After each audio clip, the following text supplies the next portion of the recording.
तो आदाब, नमस्कार, गुड इवनिंग, सत श्री अकाल। एक बार फिर आप तमाम लोगों का स्वागत है क्राइम तक की कहानी के इस एपिसोड में। उम्मीद है पूरी फैमिली अच्छी होगी, अपना ख्याल रख रही होगी। हाँ बिल्कुल, मैं अच्छा नहीं था, बीच में थोड़ा बीमार पड़ गया था, फूड पॉइजनिंग, और इस वजह से पहले फ्राइडे देन मंडे कहानी नहीं हो पाई। तो फ्राइडे से ही मैं लगभग दफ्तर नहीं आ रहा था। आज आया हूँ क्योंकि कल से थोड़ा बेटर फील हो रहा था और डॉक्टर ने भी आराम करने की सलाह दी थी। मौसम भी बहुत ख़राब है दिल्ली में, आजकल गर्मी बहुत तेज़ पड़ रही है और कुछ उल्टा पुल्टा खा लिया और उस उल्टे पुल्टे खाने की वजह से बीमार पड़ गया था। लेकिन अब ठीक हूँ and thank you so much. आप में से तमाम लोगों के जो इतने सारे मेल देखे मैंने, एक भाई ने तो अपने फैमिली ने लिख दिया था कि आप जब तक ठीक नहीं होंगे मैं अन्न जल कुछ नहीं ग्रहण करूँगा, तो ऐसा ना करें, सेहत का ख्याल रखिए आप लोग भी। और थैंक यू सो मच आपके इस प्यार के लिए। अब सीधे आज की कहानी के ऊपर आते हैं जो पिछले 2-3 दिनों से जिस पे रोक लगी हुई थी।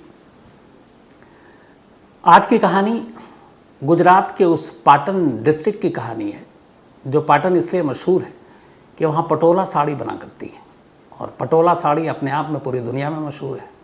उसकी वजह यह है कि पटोला साड़ी की जो कीमत शुरू होती है 5 लाख रुपए से शुरू होती है, तो हर कोई ख़रीद भी नहीं पाता। आज मैं अपने जो रिपोर्टर हैं वहाँ पर, विपिन प्रजापति, तो उनसे जब बातचीत हो रही थी तो मैंने पूछा कि क्या आप तो वहीं रहते हो, कभी आपने पटोला साड़ी ख़रीदी अभी तक? तो वो भी मुस्कुरा दी है कि नहीं सर, अभी तक तो नहीं ख़रीदी है। अब 5 लाख की साड़ी मायने रखती है। तो खैर, विपिन प्रजापति ने बड़ी मदद की इस पूरी कहानी में, क्योंकि कहानी पिछले कई दिनों से आ रही थी, लेकिन जो सच्चाई थी, वो पूरी सच्चाई जो विपिन ने मुझे बताई, वो आज कहानी की शक्ल में आपके सामने है। और अमूमन ऐसी कहानियाँ सुनने को मिलती नहीं है। इस गुजरात के पाटन ज़िले में एक सिद्धपुर इलाका है। लगभग इस पाटन डिस्ट्रिक्ट के सिद्धपुर की अगर हम बात करें तो सिद्धपुर की आबादी 1 लाख या 1.25 लाख के करीब है। इसी सिद्धपुर में एक 25 साल की लड़की रहा करती थी। उसका नाम था लवीना। लवीना की शादी 12 मई को तय हो चुकी थी। अहमदाबाद का एक लड़का था, उस लड़के के साथ शादी फिक्स थी। 12 मई को शादी थी, शादी की तैयारियां चल रही थी। 2 या 3 मई को लवीना ने बाकायदा प्री वेडिंग शूट, जो आजकल होता है, शादियों से पहले लोग अलग अलग तस्वीरें खिंचवाते हैं, तो उसने प्री वेडिंग शूट में भी हिस्सा लिया, बड़ी खुश। अब शादी की तारीख नज़दीक आ रही है, मेहमानों का आना जाना भी शुरू हो गया था। 7 मई, यानी अब शादी के सिर्फ 5 दिन बचे हैं, 12 मई को शादी है। 7 मई की शाम 7, साढ़े 7 बजे लवीना अपने घर से ये कहकर निकलती है कि वो गुरुद्वारा जा रही है। और अक्सर हर दिन हर शाम वो गुरुद्वारे ज़रूर जाया करती थी प्रार्थना के लिए। तो शाम के करीब 7, साढ़े 7 बजे वो निकली गुरुद्वारे के लिए कहकर, लेकिन रात होने लगी, लवीना लौट कर नहीं आई। अब जैसे जैसे रात ढल रही है, घर वालों को फिक्र सता रही है। घर वालों ने इधर उधर ढूंढना शुरू किया, लेकिन लवीना का कोई सुराग नहीं। उसके तमाम दोस्तों, आसपास के रिश्तेदारों, मोहल्ले के लोगों, सबसे पूछताछ कर ली, कहीं लवीना का कोई सुराग नहीं मिला। आखिर थक हार कर लवीना के घर वालों ने सिद्धपुर पुलिस स्टेशन में जाकर मिसिंग की रिपोर्ट लिखा दी। पुलिस ने रिपोर्ट लिखी, लेकिन सच कहूँ तो उस वक्त सिद्धपुर पुलिस ने इस लवीना की गुमशुदगी को शायद उतनी सीरियसली लिया नहीं। और उन्होंने घर वालों से पूछा कि क्या है, एक तो शादी होने वाली थी, तो अक्सर ऐसा होता है शादी से पहले लड़की का गायब होना, कहीं कोई और अफेयर तो नहीं, ज़बरदस्ती शादी तो नहीं कराई जा रही है, इसलिए तो नहीं चली गई। तो अपनी तरफ से भी पुलिस ने छानबीन की, लेकिन लवीना का कोई ऐसा अफेयर या ऐसी बातें कोई सामने आई नहीं। और उससे पहले जितने भी विटनेस थे, घर वाले थे, उन्होंने बताया जिस तरह प्री वेडिंग शूट में वो खुशी खुशी हिस्सा ले रही थी और खुश थी अपनी शादी से, मेहमान भी आ रहे थे, और उसका रूटीन भी था कि घर से बहुत कम बाहर निकला करती थी। ऐसे में उसके किसी और के साथ रिश्ते की बात के कोई सबूत मिले नहीं। तो पुलिस घर वालों से ही क्लू ढूंढती रही और लवीना का कोई सुराग नहीं मिला। दिन बीतते गए, 7 मई को गायब हुई, 8, 9, 10, 11 मई बीत गया, 12 मई की तारीख आ गई।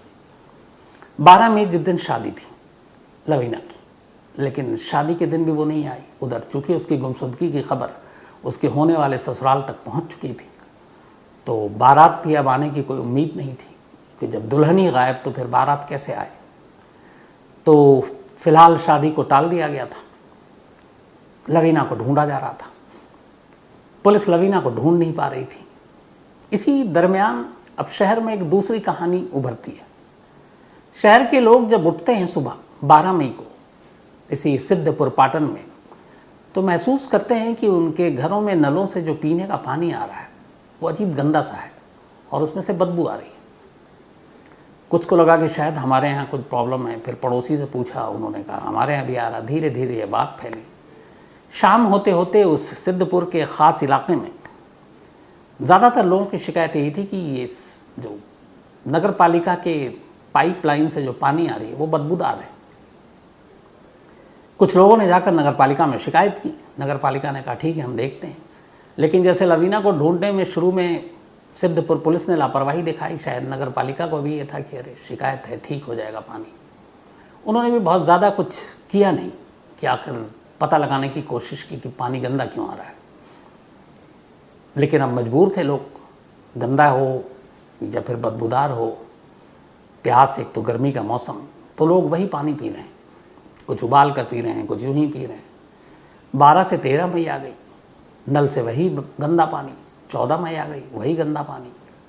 अब लोगों का सब्र टूटने लगा। बहुत सारे लोग नगर पालिका, कुछ जो इलाके के नेता थे उनके थ्रू कि हमारे इलाके में बदबूदार पानी आ रहा है। नगर पालिका ने ट्राई किया तो पता चला कि उसी सिद्धपुर के बाकी इलाकों में तो साफ पानी आ रहा है और गंदा भी नहीं आ रहा है। लोगों को कोई शिकायत नहीं है, एक ख़ास इलाके में ही ये शिकायत आ रही है। फिर भी उन्होंने अपनी तरफ से कुछ छानबीन की, लेकिन उन्हें कोई जरिया नहीं मिला कि आखिर ये पानी गंदा या बदबूदार क्यों है। 4 दिन बीत गए। इन 4 दिनों तक वही सरकारी नलों से जो गंदा और बदबूदार पानी आ रहा है, लोग पीने को मजबूर हैं अनजाने में। उन्हें लग रहा है कुछ दिक्कत होगी, कुछ पानी इधर उधर का आ गया होगा, सरकारी मामला है, कई बार गड़बड़ हो जाती है। यही सोचकर शहर पानी पीता रहा, या शहर का एक हिस्सा। कहते हैं करीब जिन इलाकों में ये शिकायत थी कि गंदा या बदबूदार पानी आ रहा है, वो करीब 4000 घर थे, 4000 फैमिली वो पानी पी रही और पूरे 4 दिनों तक पीती रही। 12 मई से शुरू हुआ यह सिलसिला और 16 मई की तारीख आ गई। पर आगे बढ़ूँ उससे पहले आपको ये भी बता दूं कि कुकू FM ऐप पर भी ऐसी तमाम मिस्ट्रीज़, ऐसी कहानियाँ, और उसमें से एक है रेलू राम पुनिया मर्डर केस। आपको याद होगा, पुनिया मर्डर केस के नाम पर कुकू FM पर ऑडियो बुक में है कैसे रेलू राम पुनिया का कत्ल हुआ और एक साथ उनके घर में 7 लोगों का कत्ल हुआ। पैसे और लालच ने कैसे एक कत्लेआम को अंजाम दिलवाया। ये पूरी कहानी कुकू FM ऑडियो बुक में आपको पुनिया मर्डर केस, इसको आप सुने और आप इसको समझ सकते हैं। तो कुकू FM देश का बेस्ट ऑडियो शो प्लेटफॉर्म है। 15 लाख से ज़्यादा इसके एक्टिव हिंदी पेड सब्सक्राइबर हैं और हर महीने यहाँ लगभग 42 आवर्स घंटे के कंटेंट्स के साथ ये और भी आगे बढ़ रहा है। 10,000 से ज़्यादा ऑडियो बुक है कुकू FM ऐप पर, जो आप कहीं भी कभी भी सुन सकते हैं, हिंदी में सुन सकते हैं। इनमें biography, business, crime, entertainment, politics, रहस्य, रोमांच, तमाम तरह की बुक हैं।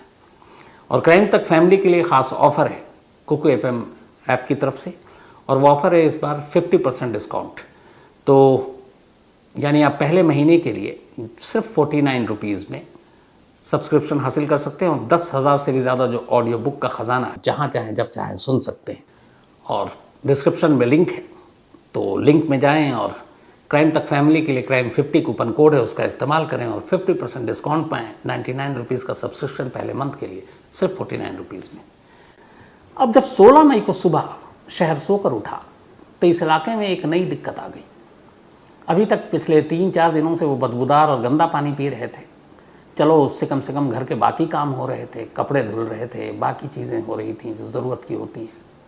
लेकिन 16 मई की सुबह जब वो लोग जागे, नल खोला, क्योंकि पानी आने का वक्त होता है सुबह और शाम, तो नलों से पानी गायब।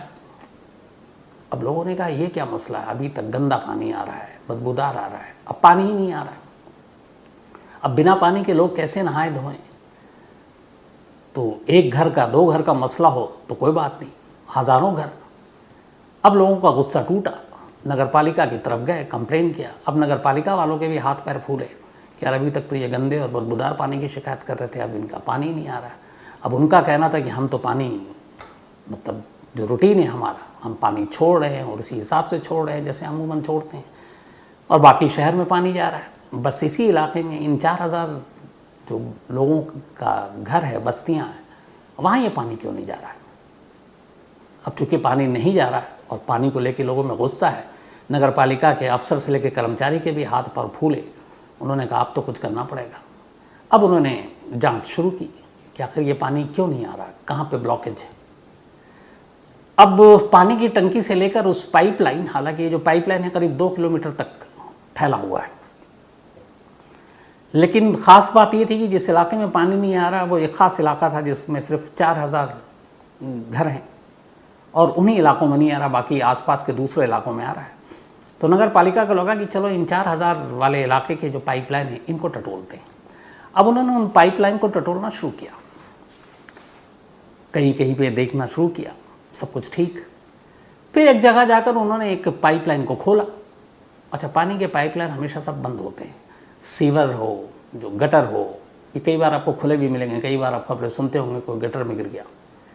पानी का पाइपलाइन इसलिए होता है, यहाँ पे ज़रूरी है बताना कि ये बड़ी एक तो सुरक्षित चीज़ होती है। कई फिल्में भी बनी होंगी, आपने देखा होगा, पानी की टंकी हो या पानी की सप्लाई हो, इसका बाकायदा ख्याल रखा जाता है, लोगों के घरों में कोई जहरीला पानी ना हो, बाकी ऐसी चीज़ें ना हो, क्योंकि हज़ारों लाखों घर और उस घरों में रहने वाले लाखों लोगों की ज़िंदगी का सवाल होता है। तो अब पाइप की जांच शुरू हुई। ऐसी इलाके में जब पाइप की जांच हुई और पाइप को खोला गया, कर्मचारी लगे हुए थे, तो अचानक पाइप के अंदर से कुछ चीज़ टकराई उनके हाथों में। उसे जब खींचा आधा तो उनकी चीखें निकल गईं। उस पाइप के अंदर एक आधी अधूरी लाश फंसी हुई थी, लेकिन शुरुआत में जब खींचा तो उन्हें पता ही नहीं था कि ये जानवर है कोई या इंसान की लाश है। लेकिन जब बाहर निकाला तो देखा कि हाथ है, बल्कि हाथ नहीं है, सॉरी, कमर के नीचे का कुछ हिस्सा है। और पहली नज़र में देखकर पता चल गया, फूली हुई थी लेकिन ये इंसानी लाश का टुकड़ा है। अब जब ये बाहर निकला और पता चला कि पानी के पाइपलाइन में एक इंसानी लाश का आधा अधूरा टुकड़ा हिस्सा, बात धीरे धीरे चूँकि लोग परेशान थे पानी को लेकर, 4 दिनों तक बदबूदार पानी पीने को मजबूर, फिर 5वें दिन से पानी ही नहीं, तो लोगों के हुजूम भी था। अब जैसे ही पानी के पाइप से एक लाश आधी अधूरी निकलने की खबर आई, पूरे इलाका एक तो सन्न और ज़्यादातर लोग अब उल्टियाँ करना शुरू कर देते हैं, ये सोचकर कि पिछले 4 दिनों से वो वही पानी पी रहे हैं जिस पानी के पाइप में एक लाश है। अब वहाँ जो नगर पालिका, उनकी भी हालत ख़राब, फ़ौरन पुलिस को खबर दी गई। अब पुलिस की भी हालत ख़राब कि पानी के पाइपलाइन में एक इंसानी लाश कैसे। खैर, उस लाश को निकाला गया और निकालने के बाद अब उसका सर और बाकी हिस्सा गायब है, तो पहचान भी नहीं हो पा रही कौन है। इत्तेफाक से उस आधी अधूरी लाश के साथ एक कंगन मिला, लेकिन वो कंगन भी मिट्टी में और फिर उसमें पानी में रहकर थोड़ा सा अपना शायद रंग ढंग बदल चुका था। लेकिन अब ये लाश मिली और देख कर लगा कि ये शायद किसी लड़की की लाश है, लेकिन अधूरी है। तभी ख्याल आया कि सिद्धपुर में एक लड़की की गुमशुदगी की रिपोर्ट लिखाई गई है। फ़ौरन लड़की के घर वालों को बुलाया गया। उन्होंने कहा कि अब आधी अधूरी लाश से तो वो पहचान नहीं पाते। उन्होंने कहा ये कंगन है साथ में, कंगन को देखो। लड़की की सिस्टर ने कंगन देखा और मना कर दिया। उसने कहा नहीं, ये मेरी बहन का कंगन नहीं है। पुलिस ने कहा चलो ये वो नहीं है। अब उसे निकालने के बाद ये हुआ कि बाकी लाश के टुकड़े कहाँ हैं, उन्हें ढूंढा जाए। अब शहर के पाइपलाइन की चौड़ाई और गोलाई इतनी कम है कि एक इंसान जाकर ढूंढे वो भी बड़ा मुश्किल है। क्या किया जाए? इधर लोगों में हड़कंप मच गया, बात जो है फैलती जा रही है कि जिस 4 दिन से पानी के बदबू या गंदा होने का असली राज ये है कि एक ऐसे पानी को हम लोग पी रहे हैं जिसके अंदर लाश थी। तो लोगों की तबीयत भी ख़राब हो रही है, उल्टियाँ भी हो रही है सोच सोच कर। अब इधर बाकी के लाश के टुकड़े नहीं मिल रहे हैं, तो ये भी मसला है कि फिर पाइपलाइन से पानी कब शुरू करें। लोग उधर पीने को तैयार नहीं, मार्केट से लोग ख़रीद कर अब पानी पीने को मजबूर है। कोई अपने घर में नल खोलने को तैयार नहीं है। और ये मतलब बड़ा नेचुरल भी है। शायद हम लोगों के साथ ऐसा हो तो हमारा भी रिएक्शन यही होगा। अब ये है कि बाकी के लाश ढूंढो ताकि पाइपलाइन तो क्लियर हो। अब कैसे ढूंढा जाए? तो फिर संपर्क किया गया गांधीनगर से कहा गया कि आप कुछ ऐसा करें, कुछ भेजें। तो गांधीनगर से एक टीम आई रोबोटिक कैमरा लेकर। रोबोटिक कैमरा के थ्रू कोशिश ये थी कि उसको पानी के पाइपलाइन में डाला जाए और देखा जाए कि अंदर कहाँ कुछ कहीं अटका है, कुछ फंसा है, कुछ लाश के टुकड़े हैं, सर भी मिला नहीं है। लेकिन रोबोटिक कैमरा भी बहुत दूर तक कामयाब नहीं हुआ, क्योंकि उसकी जो चौड़ाई और उसके दो पहिए भी थे, वो उसका साइज़ और पाइप का साइज़ दोनों आपस में टकरा रहे थे, तो बहुत अंदर जा नहीं पाया। तो रोबोटिक कैमरा का भी इस्तेमाल एक तरह से नाकाम रहा। अब क्या किया जाए, क्योंकि इधर सवाल घरों में पानी सप्लाई करने का भी है और दूसरा सवाल ये भी है कि ये लाश किसकी है। इस दौरान में जो लाश के टुकड़े मिले आधे अधूरे, इसको पुलिस ने गांधीनगर भेज दिया पोस्टमार्टम के लिए या फॉरेंसिक इन्वेस्टिगेशन के लिए। अब बाकी लाश के टुकड़ों की कवायद शुरू हुई ढूंढने की। रोबोटिक कैमरा नाकाम हो चुका था। तब नगर पालिका ने कहा चलो पुराना रवैया, पुराना पैतरा अपनाते हैं कि किसी पाइपलाइन में ब्लॉकेज आ जाए तो उसको कैसे साफ़ करते हैं। उसका तरीका ये होता है कि हाइट पे पानी की टंकी होती है, उस पानी की टंकी को फुल कर दो और फिर पानी एक साथ फोर्स के साथ रिलीज़ करो, तो प्रेशर इतना हो कि जब वो पाइप में पहुँचे पानी के, तो उस पाइप के बीच में कुछ भी हो, पानी के उस बहाव से, उस प्रेशर से वो चीज़ें बाहर निकल जाए और बीच में किसी एक जगह पर या दो जगह पर आप उस पानी के पाइप को अलग कर दो, ताकि वो वहाँ से एग्जिट पॉइंट बन जाए और वो निकल जाए। ये पुराना मंत्र कामयाब रहा। पानी का प्रेशर ज़ोर था, छोड़ा गया। अचानक एक उसी बस्ती में जहाँ 4000 घरों में ये पानी गंदा आ रहा था, एक पाइप से 2 पैर बाहर निकलते हैं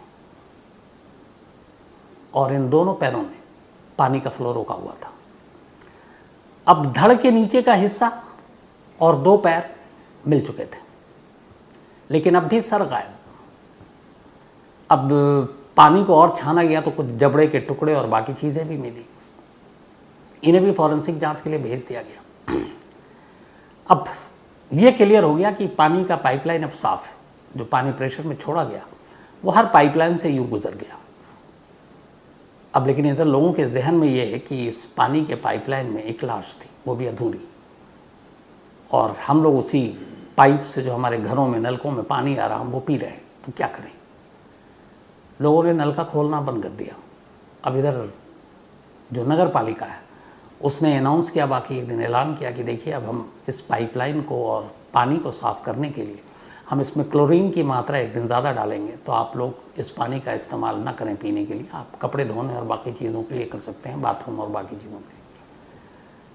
और 24 घंटा इंतज़ार कीजिए, 24 घंटे के बाद आपको साफ़ पानी इसी पाइपलाइन से सप्लाई किया जाएगा। क्लोरीन की मात्रा पाइप साफ़ हो गई। अगले दिन नगर पालिका ने ऐलान किया कि आप पानी बिल्कुल पीने लायक है इसी पाइपलाइन से, तो आप पी सकते हैं। लेकिन लोगों के जहन में वो 4-5 दिन पुरानी सारी चीज़ें और ये आधी अधूरी लाश की कहानी और उस पाइप से निकली हुई और तस्वीरें उस इलाके में वायरल हो चुकी। कोई पानी पीने को तैयार ही नहीं। शायद वो अपनी जगह सही भी है, क्योंकि दिमाग में एक चीज़ बस जाती है तो बस जाती है, फिर वो निकाले नहीं निकलती। तो पानी की डिमांड बढ़ गई। लोग मार्केट से, बाज़ार से जिनकी जितनी हैसियत, पीने का पानी खरीद कर लाने लगे। नगर पालिका ने फिर समझाने की कोशिश की, उसके लगा धीरे धीरे वक्त बीतेगा, लोग अपने आप वापस आ जाएंगे उस नलके की तरफ। तो नगर पालिका का मसला तो हल हो गया, पानी की पाइपलाइन भी ठीक हो गई, लोगों के घरों में अब गंदा और बदबूदार पानी भी नहीं आ रहा, साफ पानी आ रहा है और धीरे धीरे अब लोगों ने इस्तेमाल करना भी शुरू कर दिया। लेकिन दूसरी पहेली अब भी बाकी थी, और वो ये कि ये जो लाश मिली ये कौन है, और 7 मई को जो गायब हुई लवीना वो कहाँ है। पुलिस ने जो कंगन बरामद किया वो घर वालों ने मना कर दिया था, फिर भी पुलिस को डाउट था। फिर पुलिस ने ये किया कि जो आधे अधूरी लाश मिली उसको गांधीनगर भेजा फॉरेंसिक जांच के लिए, और साथ में लवीना के पेरेंट्स के डीएनए सैंपल लिए और भेजा गया कि ये जो पानी के पाइपलाइन से मिली क्या वही है। इत्तेफाक से लैब में वो डीएनए सैंपल मैच कर गया, यानी ये पुख्ता हो गया कि पानी के पाइप से जो अधूरी लाश मिली है वो लवीना की है। अब पुलिस ने फिर तफ्तीश शुरू की, क्योंकि अब यहाँ सवाल ये था कि लवीना पानी के पाइप तक पहुँची कैसे, क्या वजह हो सकती है। पुलिस की बड़े सारे एंगल थ्योरी थी। 5 दिन बाद शादी, 5 दिन बाद उसका गुम होना, फिर उसके बाद पानी के पाइप से निकलना, कैसे मुमकिन ये सारी चीज़ें। जब तफ्तीश शुरू हुई तो फिर पुलिस को 2 सीसीटीवी कैमरे मिले, फुटेज, तस्वीरें। मैं दीपक को कहूँगा वो आपको दिखाए भी कहानी में। एक 6-7 सेकंड का है जिसमें 7 मई की शाम को ही जब वो घर से निकली तो उसके कुछ देर के बाद लवीना बहुत तेज़ कदमों से चलती हुई दिखाई दे रही है। जिस रास्ते पे वो जा रही है उसमें आगे जाकर मुड़ते ही उस शहर को पानी सप्लाई करने वाला पानी का वो टंकी है जो 60 फीट ऊंचा है। वो पानी की टंकी भी आप देख लीजिएगा। इसके बाद एक दूसरी इमेज आती है सीसीटीवी, उसमें यह है कि लवीना उस फ्रेम से निकली और ठीक उसके पीछे एक बाइक पर 2 लोग सवार नजर आते हैं जो लवीना की तरफ जा रहे हैं। अब यहाँ पे सवाल ये है, जो पुलिस की थ्योरी है कि लवीना उस पानी की टंकी की तरफ जा रही थी, तो क्या लवीना ने खुदकुशी की? वो गई और वो उस पानी की टंकी में कूद गई और उस टंकी से होते हुए वो पाइप के ज़रिए रास्ते में फंस गई और फिर लोगों के घरों में वही वाला पानी पहुंचने लगा। बट यहाँ पे एक सवाल है। सवाल ये है कि जिस जगह पे पानी की टंकी है वो बिल्कुल सुनसान इलाका है, आसपास में झाड़ियाँ हैं और वहाँ के जो लोग हैं, जो खुद विपिन ने, हमारे रिपोर्टर ने बताया, रात छोड़िए दिन में भी लोग अकेले उस इलाके में या उस तरफ पानी की टंकी की तरफ नहीं जाते हैं। उस पानी की टंकी के इर्द गिर्द कोई सुरक्षा गार्ड भी नहीं है। अंदर जाने के लिए, चूँकि पानी की टंकी 2 तरह की होती है, एक आपने देखा होगा कि लंबे लंबे पिलर्स पे खड़ी होती है, ऊपर गोल गोल, जैसा फिल्म शोले में आपने देखा बसंती और मौसी वाला। ये अभी जो पंचायत वेब सीरीज़ आई थी उसमें जो सचिव साहब का दफ्तर है वो बिल्कुल पानी की टंकी, तो एक टंकी वैसी होती है। दूसरी टंकी ये है कि इसमें कोई पिलर पे नहीं खड़ा था, ये खुद राउंड था पूरा, और अंदर जाने के बाद फिर सीढ़ियाँ हैं, फिर आप पानी की टंकी तक जाएँ। तो रात के अंधेरे में एक लड़की एक सुनसान इलाके में, और इतनी मशक्क़त और मुश्किल से पहले तो अंधेरे में घुसे अंदर और फिर सीढ़ियाँ ढूंढे, फिर सीढ़ियों को नाप नाप कर चढ़े और फिर पानी की टंकी तक पहुँचे, ये बड़ा मुश्किल काम लगता है। और सुसाइड करने के लिए अगर उसने ऐसा रास्ता चुना तो ये और भी मुश्किल काम लगता है, क्योंकि शहर के लोगों के माने तो सबसे ज़्यादा वहाँ पे जो खुदकुशी करते हैं वो आसपास में रेलवे ट्रैक है, तो रिकॉर्ड वहीं का ज़्यादा है। पानी की टंकी में कूद कर कोई खुदकुशी क्यों करेगा? तो ये उम्मीद कम लगती है। तो फिर वो पानी के पाइप पे कैसे आई? अब गटर और सीवेज, जैसा मैंने आपको बताया कि अलग होता है और पानी के पाइपलाइन अलग होते हैं। गटर का ढक्कन कई बार खुला हो सकता है। पानी का पाइपलाइन बहुत सेफ़ चीज़ होता है, क्योंकि लोग घरों में उसको इस्तेमाल करते हैं, पीते हैं, तो आप ऐसे नहीं छोड़ सकते। कोई जानवर ही उसमें गिर जाए, मर जाए, या फिर कोई और गंदगी आ जाए, तो इसलिए उसका ख्याल रखा जाता है। तो बीच में कहीं से पानी के पाइप में घुसना ये नेक्स्ट टू इम्पॉसिबल लगता है। तीसरा कि अगर लवीना ने खुदकुशी की है तो वजह क्या है? क्योंकि प्री वेडिंग शूट में वो बहुत खुश थी। घर वालों के हिसाब से, खुद पुलिस के हिसाब से, उसके जितने भी अपनी तरफ से पुलिस ने खबरी लगाई और उसके बारे में जानकारी हासिल की, उसमें कोई उसका अफेयर और बाकी चीज़ें अब तक तो सामने नहीं आई। आने वाले दिनों में आए तो नहीं मालूम, लेकिन अब तक नहीं है। तो फिर उसका मतलब है कि ये शादी वो अपनी मर्ज़ी से कर रही थी। तो जब अपनी मर्ज़ी से शादी कर रही है तो शादी से 5 दिन पहले वो गायब कैसे हो गई? और सबसे बड़ा सवाल ये कि अगर 1% को मान भी लें कि उसने खुदकुशी की है, तो फिर लवीना के लाश के टुकड़े पानी से कैसे मिले? सर कहाँ गया? दोनों हाथ किधर हैं? अलग अलग हिस्से पानी में कैसे? क्योंकि जो घरों में पानी का सप्लाई किया जाता है, उस टंकी से पानी का जो फ्लो होता है पाइपलाइन के थ्रू घरों में, वो इतना तेज़ नहीं होता जैसे आप किसी डैम पर देखते हो, किसी बांध पर देखते हो। यहाँ बड़ा नॉर्मल फ्लो होता है। तो पानी का बहाव इतना तेज़ नहीं है कि लाशों के टुकड़े कर दे लाश के। तो यहाँ ये भी फिर है कि लाश के फिर टुकड़े कैसे हुए? अब सवाल ये है कि फिर क्या हो सकता है? तो अगर वो मान लीजिए 1% को कि उसने पानी के टंकी से ही उसकी लाश पाइप तक पहुंची, तो जो हालात हैं वहाँ के, उसके हिसाब से वो खुद अंधेरे में चढ़ नहीं सकती। फिर इसका मतलब है कि एक दूसरी पॉसिबिलिटी ये है कि उसका कत्ल हुआ है, और अगर कत्ल किया है तो फिर ये किसी एक आदमी का काम नहीं हो सकता। इसलिए कि पहले कत्ल करे और फिर लाश को सीढ़ियों के रास्ते पानी की टंकी तक ले जाए, चढ़ाए इतना ऊपर 60 फीट कि जान निकल जाएगी, और फिर ऊपर जाकर पानी की टंकी का भारी भरकम ढक्कन हटाए और फिर उसके अंदर लाश डाले, तो ये भी पॉसिबल नज़र नहीं आता। तो सवाल है कि फिर ये हुआ क्या है और है क्या। पाटन या फिर सिद्धपुर पुलिस के पास फिलहाल इसका जवाब नहीं है। घर वालों के हिसाब से लवीना अपनी शादी को लेकर बहुत खुश थी और कोई रीज़न नहीं है कि वो सुसाइड करेगी। कोई सुसाइड नोट नहीं मिला है और जिस तरीके से वो रात के अंधेरे में निकली है वो भी अपने आप में सवाल खड़ा करता है कि वो गुरुद्वारा कहकर गई थी, लेकिन वो पानी की टंकी की तरफ आखिरी सीसीटीवी फुटेज के हिसाब से क्यों जा रही है। तो इसमें दोनों चीज़ें हैं, लेकिन असली कहानी क्या है इस कहानी के पीछे, उसका भी सामने आना बाकी है। हालांकि पुलिस के हिसाब से डीएनए के बाद ये साबित हो गया कि लवीना का है।